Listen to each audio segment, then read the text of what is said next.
दोस्तों, कई इस्लामिक देशों ने दिया ईरान को धोखा, फिर भी मुसलमानों के हीरो बने अयातुल्ला खामनेई।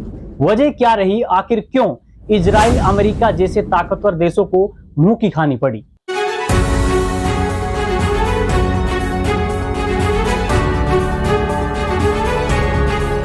दोस्तों, ये पहला ऐसा युद्ध था जिसमें इतना बड़ा डिफेंस सिस्टम होने के बावजूद इजराइल जैसे देश पर सबसे ज्यादा हमले हुए।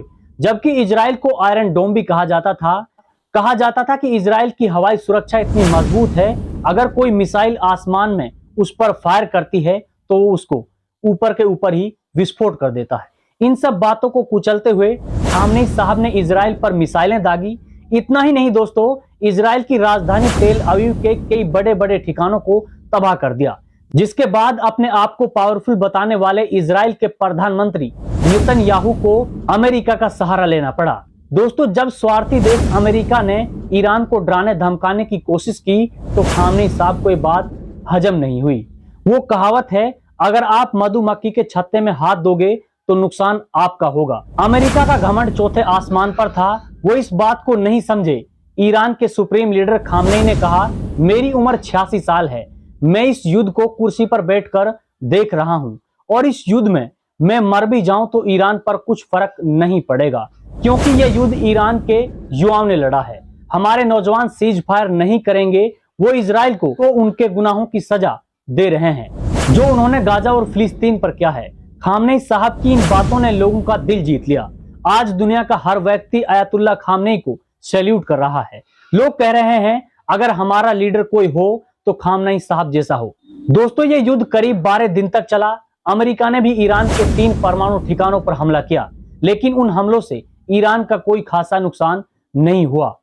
ईरान पर हुए इस हमले के बाद सऊदी अरब के साथ साथ कई मुस्लिम देशों ने इस हमले की निंदा की। इतना ही नहीं दोस्तों, फिलिस्तीन गाजा में जब लोग इजराइल के धमाकों से झुलस रहे थे, छोटे छोटे मासूम बच्चे भूख से मर रहे थे, काफी लोगों की जानें गई थी, तब भी इन देशों ने काफी निंदाएं की, दुख जताया, लेकिन युद्ध में साथ खड़े होने से हाथ खड़े कर दिए। दोस्तों, आज वही यह देश है जिन्होंने ईरान को धोखा दिया है।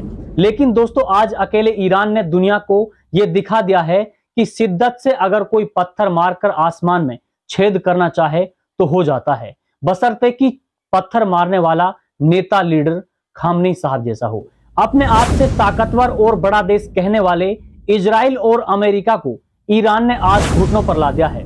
दोनों देश ईरान से सीज फायर की रिक्वेस्ट कर रहे हैं। आज दोस्तों 12 दिन इस युद्ध को हो चुके हैं। 12 दिन में ईरान ने इजराइल का खासा नुकसान किया है। बहरहाल दोनों देशों का आज सीज फायर हो गया है। खबर मिल रही है कि सीज फायर के बाद भी ईरान ने एक के बाद एक मिसाइल इजराइल पर दागी है। फिलहाल दोनों देशों का सीज फायर हो चुका है और ईरान में लोग जीत का जश्न मना रहे हैं। जी हां दोस्तों, इस युद्ध से आप लोगों को क्या सीखने को मिला है? कमेंट करें और हमारी वीडियो आपको अच्छी लगती है तो प्लीज शेयर करें।